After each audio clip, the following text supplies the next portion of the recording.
మీరు చివరి చూపు మేడం ఒక్కసారి చూడనియండి సార్ మా భార్యనని అంటే, లేదు వద్దు అని పంపించేయలేదు సార్ నా భార్యను. అంటే చనిపోయిన పిల్లల్ని కూడా చూడలేదా ఆమె? చూడలేదు సార్ చనిపోయిన పిల్లలు. ఆమె చనిపోయింది చూడలేదు సార్. ఆమెనే చంపిందా, ఎవరు చంపింది నాకు తెలియదు సార్. మరి అది అసలు విషయం. ఎట్లా చంపింది కూడా నాకు తెలియదు సార్. మరి అది పోలీసులు ఏం చెప్పారు మీకు? పోలీసు వాళ్ళు ప్రెస్ మీట్ లో చెప్పారు సార్. అది తువాలతోని చుట్టి చంపిందని చెప్తున్నారు సార్. మరి ఇప్పుడు అప్పుడు ఫస్ట్ లోనేమో మందు అన్నారు సార్. మందు కాదు, తువాలతోని చుట్టి చంపిందని చెప్తున్నారు. కానీ ఆమెలో అసలు ఏమాత్రం బాధ అని కనిపించట్లేదా? ఏ బాధ లేదు సార్. ఆమె సార్ ఒకవైపు చిన్న కుటుంబంలో మీరు ముగ్గురు పిల్లలతో చక్కగా మీకు ముగ్గురు పిల్లలు కోల్పోయారు, భార్య జైలుకి వెళ్ళింది. ఇప్పుడు మీ పరిస్థితి ఎలా ఉందండి? నా పరిస్థితి కూడా ఏం లేదు సార్. నాకు రోజు సిరంజి బాటిల్ ఎక్కించిన దాకా నేనైతే ఉండలేకపోతున్నా సార్. ఇప్పుడే ఇంతకు ముందే హాస్పిటల్కి వెళ్ళి ఇప్పుడే ముగ్గురు పిల్లలు మీకు బాగా ముగ్గురిని చూసుకోలేకపోయినా సార్ నేను అంతా. సార్ ముగ్గురు పిల్లలు మీకు బాగా ఇష్టపడ్డది ఎవరు? ముగ్గురు పిల్లలు ఎవరు మీకు బాగా ఇష్టం? నాకు అమ్మాయి బాగా చదివేది సార్. అమ్మాయి బాగా చదివేది. ముగ్గురు నా పిల్లలే గాని చదువు బాగా చదివితే చాలా ఇష్టపడేది. మంచిగా చదివేది. నేను చెప్పిన పని కాదనకపోయేది. అమ్మాయి మంచిగా ఉండేది సార్. నాకు ఆడపిల్లలు, ఏ ఆడపిల్ల అయినా నాకు చాలా ఇష్టం, గౌరవం ఉండేది సార్. నాకు ఆడపిల్లలు అంటే, మగపిల్లలకు అంటే ఇక ఆడపిల్లలే ఎక్కువ ఇష్టపడేది, ఏ ఆడపిల్ల అయినా సరే. ఇప్పుడు ముగ్గురు పిల్లలు లేరు కదండి మీకు, మీరు ఎలా మరి మీ జీవితం? నా జీవితం ఏం చేయాలి సార్? నాకు వాళ్ళని చంపేస్తే నేను వేరే దారి ఎత్తుకుంటా సార్. వాళ్ళని ఉంచొద్దు. వాళ్ళు ఉంటే ఇంకోరు కూడా తప్పు చేస్తారు సార్ సమాజంలో. వాళ్ళని ఉండకుండా చేసిర్రు అనుకో, నేను వేరే దారి ఎత్తుకుంటా. నేను అప్పుడు నా పరిస్థితి, నాకు చేసే నా ఓకే ఉన్నన్ని రోజులు పని చేసుకుంటాను సార్. మరి ఏం చేస్తాం సార్, పరిస్థితి ఇట్లా అయిపోయింది. సంఘటన జరిగింది చాలా రోజులు అయిందండి. పిల్లలు గుర్తు వచ్చినప్పుడు ఏమనిపిస్తుంటారు? ఏమనిపిస్తుంది సార్, ఇప్పటి వరకు కంటికి నిద్ర లేదు సార్. అసలు హాస్పిటల్కి పోయి వస్తున్నా, నిద్ర ఇట్లా పడతలేదు. పండుకున్నప్పుడు డాడీ అన్న కొడుతుందని అమ్మాయి వచ్చి చెప్పినట్టు, నాన్న అన్న కొడుతుందని గౌతమ్ డాడీ అని నా పెద్ద కొడుకు చెప్పినట్టు కళ అనిపిస్తుంటది సార్. అప్పుడు అయ్యో అలా అట్లనే వస్తుంటది. ఏం చేస్తాం సార్? ఇక వాళ్ళని పోగొట్టుకున్నా. నేను ఏ జన్మల పాపం చేసిందో నాకు పిల్లలు దక్కకుండా పోయారు సార్. ఆ అమ్మాయి చంపకుండా ఉన్నది సార్. నన్ను చంపేది ఉన్నది సార్. నేను చంపినా నాకు బాధ లేకపో సార్. నా వంశం నిలవాడు, నా పిల్లలు తింటారు, నా సంపాదన అని నాకు కూడా తృప్తి పోతుండే సార్. నాకు చంపడం కాకుండా నాకు ఇష్టం, నీతో ఇష్టం లేదని చెప్పి వెళ్ళిపోవచ్చు కదా ఆవిడ, పిల్లల్ని తీసుకొని.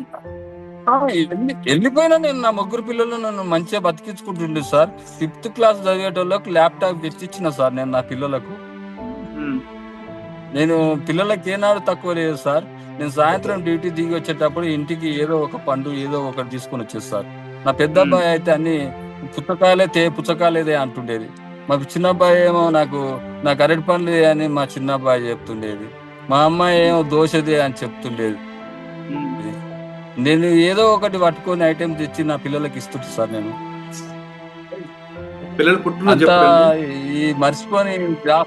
ఈ జ్ఞాపకాలు మర్చిపోలేకపోతున్నా సార్. నేను ఎట్లా మర్చిపోవాలనో నాకేం అర్థం అయితే లేదు సార్. పిల్లల పుట్టినరోజు ఎప్పుడండి? 3వ నెల 2014 సార్.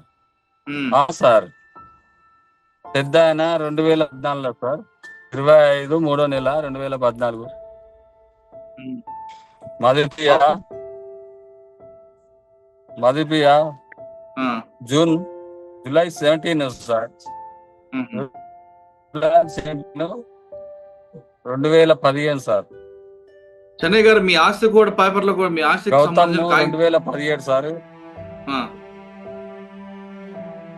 సార్ మా భార్య పేరు మీదే ఆస్తి, 2 ప్లాట్లు ఆస్తి మా భార్య పేరు మీదే ఉన్నది. 2 ఎకరాల పొలం ఉన్నది. ఆ డాక్యుమెంట్లు అన్ని తీసుకొని పోయింది. ఎప్పుడు తీసుకెళ్ళిపోయారు ఆవిడ? సార్ ఎప్పుడు తీసుకెళ్ళిపోయారు ఆవిడ?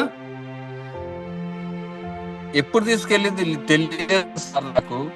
ఎప్పుడు ఉమ్. తీసుకుపోయింది, ఎప్పుడు చంపుతుందో అని తెలియదు సార్. తెలిస్తే నేను చెప్పకుండా సార్. నేను చూస్తుంటే ఆమె ఎప్పుడు తీసుకుపోయింది, ఎప్పుడు చంపాలి, ఎప్పుడు చేయాలని ఆమె ప్లానింగ్ తోనే చేసినట్టుంది సార్ నాకు.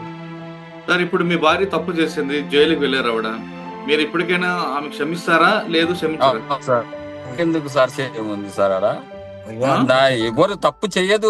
వాళ్ళని చూసి ఇంకోటి తప్పు చేయకూడదు సార్. కుటుంబాలు ఒక కుటుంబం ఖరాబ్. నా పచ్చడి కుటుంబంలో ఆ శివకుమార్ గారు వచ్చి నిప్పులు పెట్టినప్పుడు వాళ్ళని ఉంచొద్దు సార్. వాళ్ళని ఉమ్. ఉంచితే ఇప్పుడు వీళ్ళని క్షమించి వదిలేస్తే ఇంకొకరు కూడా తప్పు చేస్తారు సార్. అది బాగుండదు సార్ నాకు. నేను తప్పు చేయించిన అయితే సార్ నాకు వద్దు. అది చంపేయాలి. కాదు, ఆవిడ తప్పు అయినా క్షమించారు, మీ దగ్గరకు వచ్చారనుకోండి, తన తప్పు తెలుసుకొని. అవును సార్. ఆమె తప్పు తెలుసుకొని మీ దగ్గరకు వస్తే మీరు ఒప్పుకుంటారా? ఒప్పుకోను సార్. ఎట్లా ఒప్పుకుంటా సార్? నేను ఎట్లా ఒప్పుకుంటా సార్? నా ప్రాణమన్నా తీసుకుంటా కానీ నేను ఒప్పుకోను సార్. నాకు అవసరం లేదు సార్ ఫైనల్ గా ఏం చేస్తున్నారు? రోజు పొద్దున్న ఏం సార్. చేస్తున్నారు? నువ్వు వెళ్ళిపోయి సార్ ఏం చేస్తున్నావు సార్? ఇప్పుడైతే ఏం లేదు. రోజు హాస్పిటల్ పోయి వచ్చి పండుకుంటున్నా అంతే. ఏముంది? ఇంత ఇంత తింటా కొద్దిగా. ఇవ్వ సార్. చూడండి సార్, నాకు ఇప్పుడే వచ్చిన. పిల్లలు గుర్తుకొచ్చినప్పుడు ఏం చేస్తున్నారండి? హాస్పిటల్కి వెళ్ళి వచ్చిన. చెన్నై గారు, సార్. పిల్లలు గుర్తుకొచ్చినప్పుడు ఏం చేస్తుంటారు? ఏం చేస్తున్నాం సార్? 10 మంది ఉన్న దగ్గరికి వెళ్ళి 10 మంది దగ్గర ఉన్నప్పుడు ఆడ పోయి కూర్చుంటున్నా సార్. వాళ్ళ దగ్గర లేదు, ఎవరు లేకపోతే ఇంట్లో వండుకొని ఏడుస్తున్నా సార్. నా బాధ ఎవరికి చెప్పుకోవాలి సార్? నా మీలాంటి బాధ బాధ ఎవరు రాకూడదు. మీలాంటి బాధ ఎవరికి రాకూడదు సార్. నీ శత్రువు అయినా రాకూడదు. నాలాంటి బాధ ఎవరికి రాకూడదు. భూమి మీద ఉన్న వాళ్ళకు నా కష్టం ఇంకోనికి రాకుండా చూడండి సార్. ప్రయత్నం చేయండి సార్. సార్ ఫైనల్ గా మీ డిమాండ్ ఏంటండి? అలా ఉంచొద్దు సార్. అలా నుంచితే ఇంకో ఫ్యూచర్ ఇంకోటి తప్పు చేస్తారు సార్. తప్పు చేయొద్దంటే అలా ఉంచొద్దు. అటు పచ్చని సంసారంలో నిప్పు పెట్టి ఆ శివకుమార్ అనేటోడు వచ్చి నా ముగ్గురు పిల్లలను చంపేసే స్థాయికి తీసుకెళ్ళాడంటే అట్లోటలు ఉంటే ఎంత, లేకుంటే ఎంత సార్? చంపేయాలి సార్, ఉండొద్దు. తన పచ్చని కాపురంలో నిప్పుల కోసం శివకుమార్ లాంటి వ్యక్తి పట్ల చాలా కఠినంగా వ్యవహరించాలంటున్నారు చెన్నై గారు. ముగ్గురు పిల్లలతో చక్కగా ఉన్న నా కుటుంబంలో అతను రావడం బట్టే ఇటువంటి ప్రమాదం వచ్చింది. ఇప్పటికైనా సరే తన భార్యకి మాత్రం ఏ మాత్రం క్షమించినట్టు చెన్నై చెప్తున్నారు. ఇటువంటి కష్టం ఎవరికీ రాకూడదు.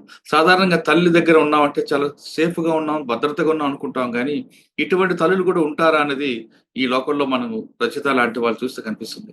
ప్రతి తల్లి కూడా తన కడుపును కట్టుకొని పిల్లలకు అన్నం పెట్టే అటువంటి మహాతల్లున్న ఈ లోకంలో పావం కూడా సిగ్గుపడే విధంగా ప్రవర్తించే రజిత లాంటి వాళ్ళు ఉన్నారని కూడా మనకు అర్థమవుతుంది. ఇది చెన్నై గారితో వ్యక్తులు తింటారు. వచ్చే వారం మరో విషయాలు మళ్ళీ కలుద్దాం. నమస్తే అండి చెన్నై గారు. మీ ఆరోగ్యం జాగ్రత్త.